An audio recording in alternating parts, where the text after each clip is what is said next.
ഇന്നിപ്പോൾ കേരളത്തിൻ്റെ നിയുക്ത മുഖ്യമന്ത്രിയായി വി.ഡി. സതീശനെ നിശ്ചയിച്ചിരിക്കുന്നു.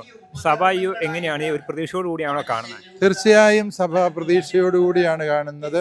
കേരള സമൂഹം ഒന്നാകെ അതിനെ പ്രതീക്ഷയോടെ കാണുന്നു എന്നുള്ളതാണ് തെരഞ്ഞെടുപ്പ് ഫലം നൽകുന്ന സൂചന.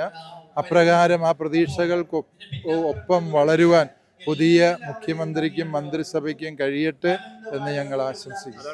സഭ പല കാര്യങ്ങളും ചൂണ്ടിക്കാട്ടിയിരുന്നു. ഇപ്പോൾ JB കോശി കമ്മീഷൻ റിപ്പോർട്ട് നടപ്പാക്കിയില്ല. പിന്നീട് സഭ പ്രതിഷേധമൊക്കെ വന്നപ്പോഴാണ് അത് പ്രസിദ്ധീകരിക്കാൻ തയ്യാറത്. അതോടെ മലയോര മേഖലയിലെ ജനങ്ങൾ വന്യമൃഗ ശല്യം, കാർഷിക മേഖലയിലെ വില തകർച്ച, തീരദേശ മേഖലയിലെ പ്രശ്നങ്ങൾ, ഇതിനൊക്കെ ഒരു പരിഹാരം ഉണ്ടാക്കും എന്ന് പ്രതീക്ഷയാവും. തീർച്ചയായും അപ്രകാരം പ്രതീക്ഷ ഞങ്ങൾക്കുണ്ട്. കാരണം ഈ പാർട്ടികളുടെ മാനിഫെസ്റ്റോയിൽ തന്നെ ഇത്തരം കാര്യങ്ങൾ ഉൾപ്പെടുത്തിയിട്ടുള്ളതിനാൽ ആ മാനിഫെസ്റ്റോ അനുസരിച്ച് അവർ ഭരണം നടത്തിയാൽ തന്നെ പ്രതിസന്ധികൾക്ക് പരിഹാരമാകും എന്നാണ് ഞങ്ങൾ വിചാരിക്കുന്നത്. പലപ്പോഴും മാനിഫെസ്റ്റോയായി മാത്രം ആവശ്യമില്ല. അപ്രകാരം ഒരു സാഹചര്യമാണ് എങ്കിൽ അന്ന് അതിനോട് ആ രീതിയിൽ പ്രതികരണം ഉണ്ടാകുന്നു. പുതിയ മന്ത്രിസഭ രൂപീകരിക്കാനും പുതിയ മുഖ്യമന്ത്രിയാകാനും വേണ്ടി ശ്രീമാൻ V.D. സതീശനെ ഹൈക്കമാൻഡ് തീരുമാനിച്ചു എന്നുള്ളത് നമുക്കെല്ലാവർക്കും സന്തോഷം നൽകുന്ന ഒരു കാര്യമാണ്. കുറച്ച് ദിവസങ്ങളുടെ സസ്പെൻസൊക്കെ ഉണ്ടായിരുന്നു. പക്ഷെ ഇന്ന് 12 മണിക്ക് നമ്മളുടെ പ്രിയദാസ് മുൻഷി അത് പ്രഖ്യാപിക്കുകയുണ്ടായി. വളരെ സന്തോഷത്തോടെ നമ്മളെല്ലാവരും ആ വാർത്ത കേട്ടത്. കാരണം കേരളത്തിന് ഒരു പുതിയ മുഖ്യമന്ത്രിയായി എന്നുള്ളത്. അടുത്തു വരുന്ന മന്ത്രിസഭ നമുക്കെല്ലാവർക്കും പ്രത്യാശ നൽകുന്നതായിരിക്കുമെന്നാണ് നമ്മുടെ എല്ലാവരും പ്രതീക്ഷ. ഈ മന്ത്രിസഭയുടെ പ്രവർത്തനം വഴി കേരളത്തിൽ ജനങ്ങൾക്ക് എല്ലാ തരത്തിലുള്ള വളർച്ച ഉണ്ടാകുവാൻ സഹായിക്കുമെന്ന് ഞാൻ കരുതുകയാണ്. അതുകൊണ്ട് പുതിയ മുഖ്യമന്ത്രിക്കും വരാനിരിക്കുന്ന മന്ത്രിസഭാ അംഗങ്ങൾക്കും ഞാൻ KCBCയുടെ പേരിൽ എല്ലാവിധ മംഗളാശംസകളും നേരുന്നു. പിന്നെ നമുക്ക് പറയാനുള്ളതൊക്കെ പിന്നീട് പറയാം. ഇപ്പോൾ അവർ അധികാരമേൽക്കട്ടെ. സന്തോഷത്തോടുകൂടെ അവരെ നമുക്ക് സ്വീകരിക്കാം. അവിടെ ദൈവം അനുഗ്രഹിക്കട്ടെ എന്ന് പ്രാർത്ഥിക്കാം. നമുക്കിന്ന് നൽകാൻ കഴിയുന്നത് പ്രാർത്ഥനയാണ്. പ്രാർത്ഥനയുടെ ശക്തി കൊണ്ട് അവർക്ക് നല്ല ഒരു ഭരണം, ഒരു സൽഭരണം നമ്മുടെ കേരളത്തിൽ കൊണ്ടുവരുവാൻ സാധിക്കട്ടെ എന്ന് ആശംസിക്കാം. സഭ പല കാര്യങ്ങളും ചൂണ്ടിക്കാട്ടിയിരുന്നു. Justice JB Koshy commission report, അതുപോലെ ഭിന്നശേഷി സംവരണം, അതോടൊപ്പം തന്നെ മലയോര മേഖലകളിലെ വന്യജീവികളുടെ ആക്രമണം, തീരദേശ മേഖലയിലെ ജനങ്ങളുടെ പ്രയാസങ്ങൾ, ദുരിതങ്ങൾ, അതിനൊക്കെ ഒരു പരിഹാരം ഉണ്ടാക്കാൻ സർക്കാരിന് കഴിയും എന്ന് പ്രതീക്ഷിക്കുന്നുണ്ട്. നമ്മുടെ ആവശ്യങ്ങളെന്ന് പറഞ്ഞാൽ ധാരാളം ആവശ്യങ്ങളുണ്ട്. ഇവിടെ സൂചിപ്പിച്ചതുപോലെ JB കോശി കമ്മീഷൻ നടപ്പിലാക്കണം. മലയോര മേഖല, മത്സ്യമേഖല, അതുപോലെ ധാരാളം കാര്യങ്ങളിൽ ഗവൺമെൻറ് ഇടപെടലുണ്ട്. പക്ഷെ അതൊക്കെ കുറേ കാര്യങ്ങളൊക്കെ കഴിഞ്ഞ ഗവൺമെൻറ് ചെയ്തിരുന്നു.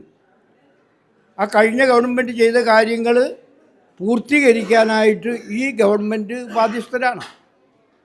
അപ്പോൾ അതുകൊണ്ട് ഇവർ പ്രത്യേകിച്ച് JB കോശി കമ്മീഷൻ കഴിഞ്ഞ ഗവൺമെൻറ്റാണ് ഉണ്ടാക്കിയത്. അപ്പോൾ ഈ ഗവൺമെൻറ് അധികാരത്തിൽ വരുമ്പോൾ അതെല്ലാം പഠിച്ച് അത് എക്സിക്യൂട്ട് ചെയ്യാൻ, പ്രാവർത്തികമാക്കാൻ മുന്നോട്ട് വരുമെന്നാണ് എൻ്റെ വിശ്വാസം. കാരണം ഇത് ജനങ്ങൾക്ക് വേണ്ടിയിട്ടുള്ളതാണ്. പ്രത്യേകിച്ച് നമ്മുടെ സമൂഹത്തെ ബാധിക്കുന്ന പല പ്രശ്നങ്ങളും അവിടെ പ്രത്യേകമായിട്ട് എടുത്തു പറയുന്നുണ്ട്. അതെല്ലാം ഗവൺമെൻറ് അംഗീകരിച്ച് ആ JB കോശി കമ്മീഷൻ പുറത്തുവിടുകയുണ്ടായി. അപ്പം അങ്ങനെ നോക്കുമ്പോൾ അത് പ്രാവർത്തികമാക്കാൻ വരുന്ന ഗവൺമെൻറ് മുന്നിട്ടിറങ്ങും എന്ന് ഞാൻ വിശ്വസിക്കുകയാണ്. ശ്രീ V.D. സതീശൻ മുഖ്യമന്ത്രിയായതിൽ അതിയായ സന്തോഷമുണ്ട്. അദ്ദേഹമായിട്ട് അടുത്ത് ഇടപഴകാൻ എനിക്ക് പലപ്പോഴും അവസരങ്ങൾ കിട്ടിയിട്ടുണ്ട്. നിരവധി മീറ്റിങ്ങുകളിൽ ഒരുമിച്ച് പങ്കെടുത്തിട്ടുണ്ട്. വളരെയധികം കാഴ്ചപ്പാടുകളുള്ളൊരു വ്യക്തിയാണ് അദ്ദേഹം സമൂഹത്തിലെല്ലാവരെയും ഒരുപോലെ പരിഗണിക്കുന്നതാണ്. അദ്ദേഹത്തിൻ്റെ ഈ സ്ഥാനം തീർച്ചയായിട്ടും കേരളത്തിന് പ്രത്യേകമായ പുരോഗതി കൊണ്ടുവരുമെന്ന് തന്നെയാണ് ഞാൻ വിചാരിക്കുന്നത്. താമരശ്ശേരി രൂപത പലപ്പോഴും ഉയർത്തിക്കൊണ്ടുവന്ന ഒരു കാര്യം എന്ന് പറയുന്നത് മലയോര മേഖലകളിലെ വന്യമൃഗ ശല്യമൊക്കെയാണ്. അതിനൊക്കെ ഒരു പരിഹാരം ഉണ്ടാക്കാൻ കഴിയുമെന്ന് പ്രതീക്ഷിക്കുന്നുണ്ടോ? ഇക്കാര്യങ്ങൾ അദ്ദേഹം പ്രതിപക്ഷത്തായിരിക്കുമ്പോൾ സംസാരിച്ചിട്ടുണ്ട്. അതെ അതെ അതെ അതിൽ അദ്ദേഹം സംസാരിച്ചിട്ടുണ്ട്. അദ്ദേഹത്തിന് കൃത്യമായ കാഴ്ചപ്പാടുകളുണ്ട്. അത് നടപ്പിലാക്കുമെന്ന് തന്നെയാണ് എൻ്റെ വിശ്വാസം. ഞങ്ങൾ കർഷകരിൽ വലിയ പ്രത്യാശയാണ്. റബ്ബറിന് ഞങ്ങൾക്ക് 250 രൂപ കിട്ടും. അത് അദ്ദേഹത്തിൻ്റെ ഗവൺമെൻറ് നൽകുമെന്ന് തന്നെയാണ്. എന്തൊരു പ്രത്യാശയാണ്. ഞങ്ങൾക്ക് വലിയ പ്രത്യാശയാണ് അദ്ദേഹത്തിൻ്റെ ഈ ഭരണകാലത്തുള്ളത്. അതോടൊപ്പം തന്നെ ഈ ബലങ്ങാട്ടേക്കുള്ള റോഡൊക്കെ ഇപ്പോഴും തകർന്ന് തന്നെ കിടക്കുക. അതിനൊന്നും ഒരു പരിഹാരമായിട്ടില്ല. അദ്ദേഹം വളരെ നേരത്തെ തന്നെ ഞങ്ങളോട് പറഞ്ഞിട്ടുണ്ട്, ഒരു 100 കോടി പാക്കേജ് ഈ പ്രദേശത്തിൻ്റെ നന്മയ്ക്കായിട്ട് പ്രഖ്യാപിക്കുമെന്ന് പറഞ്ഞു. അത് അദ്ദേഹം പ്രഖ്യാപിക്കുമെന്ന് തന്നെയാണ് ഞാൻ കരുതുന്നത്. ഇന്നിപ്പോൾ വി ഡി സതീശൻ കേരളത്തിൻ്റെ മുഖ്യമന്ത്രിയായി നിശ്ചയിച്ചിരിക്കുന്നു, നിയുക്ത മുഖ്യമന്ത്രിയായി. അപ്പോൾ സഭ എങ്ങനെയാണ് ഇതിനെ കാണുന്നത്? ഈ സഭയുടെ മൊത്തമായ ഒരു സ്വരം എന്ന നിലയ്ക്ക് എനിക്ക് ഒരു അഭിപ്രായം അയോഗ്യനാണ്. പക്ഷേ എനിക്ക് പ്രത്യാശ മാത്രമാണുള്ളത്.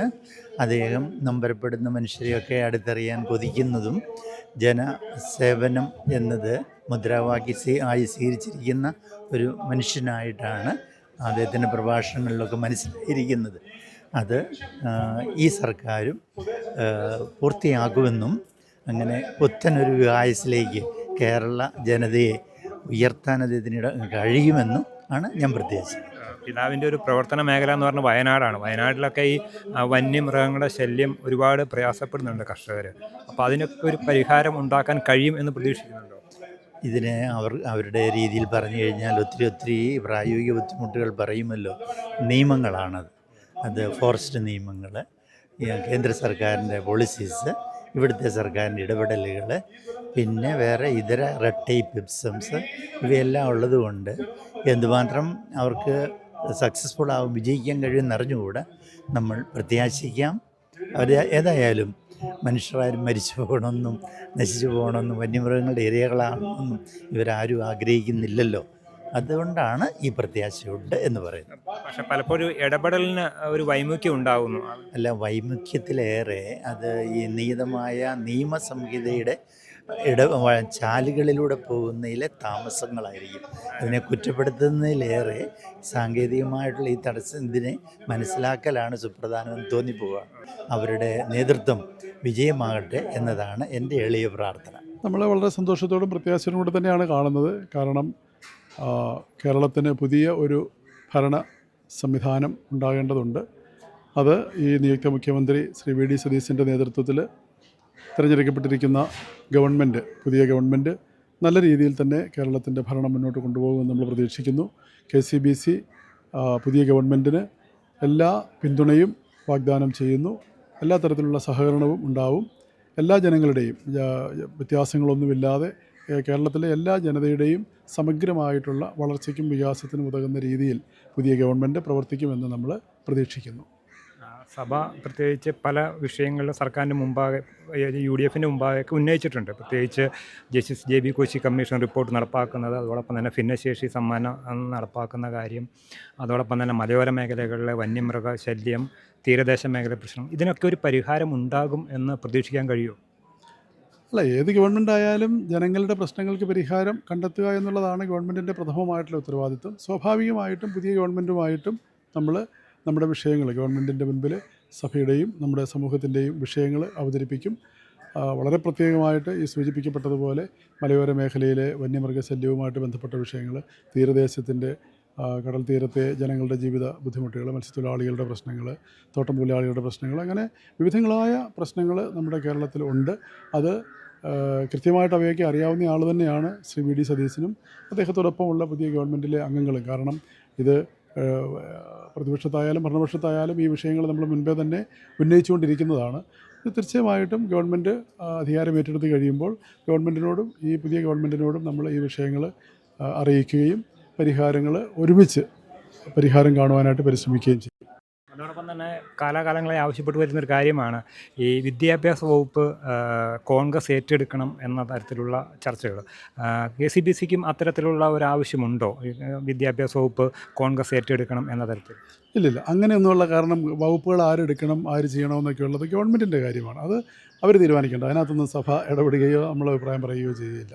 ഏത് വകുപ്പ് ആര് ഭരിക്കണമെന്നൊക്കെ ഉള്ളത് മുഖ്യമന്ത്രിയുടെയും അതുപോലെ തന്നെ ആ മന്ത്രിസഭയുടെ അല്ലെങ്കിൽ അതുമായിട്ട് ഉത്തരവാദിത്തപ്പെട്ട രാഷ്ട്രീയ നേതൃത്വത്തിൻ്റെയും ഒക്കെ കാഴ്ചപ്പാടുകളനുസരിച്ചാണ് നടക്കുന്നത്. അതിനെക്കുറിച്ച് നമ്മൾ പറയില്ല.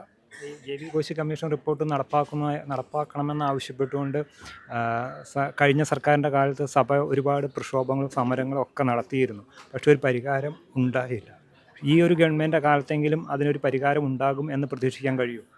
തീർച്ചയായിട്ടും. കാരണം കഴിഞ്ഞ ഗവൺമെൻറ്റിൻ്റെ കാലത്താണ് ഈ റിപ്പോർട്ട് വന്നത്. അപ്പോൾ ആ റിപ്പോർട്ട് പ്രസിദ്ധീകരിക്കുവാനായിട്ട് കാലതാമസം എടുത്തു. അത് പ്രസിദ്ധീകരിക്കണമെന്നായിരുന്നു നമ്മൾ ആദ്യം ആവശ്യപ്പെട്ടുകൊണ്ടിരുന്നത്. ആ സർക്കാരിൻ്റെ അവസാന കാലത്ത് ഏതായാലും അത് പ്രസിദ്ധീകരിച്ചു, ക്യാബിനറ്റ് അംഗീകരിച്ചു.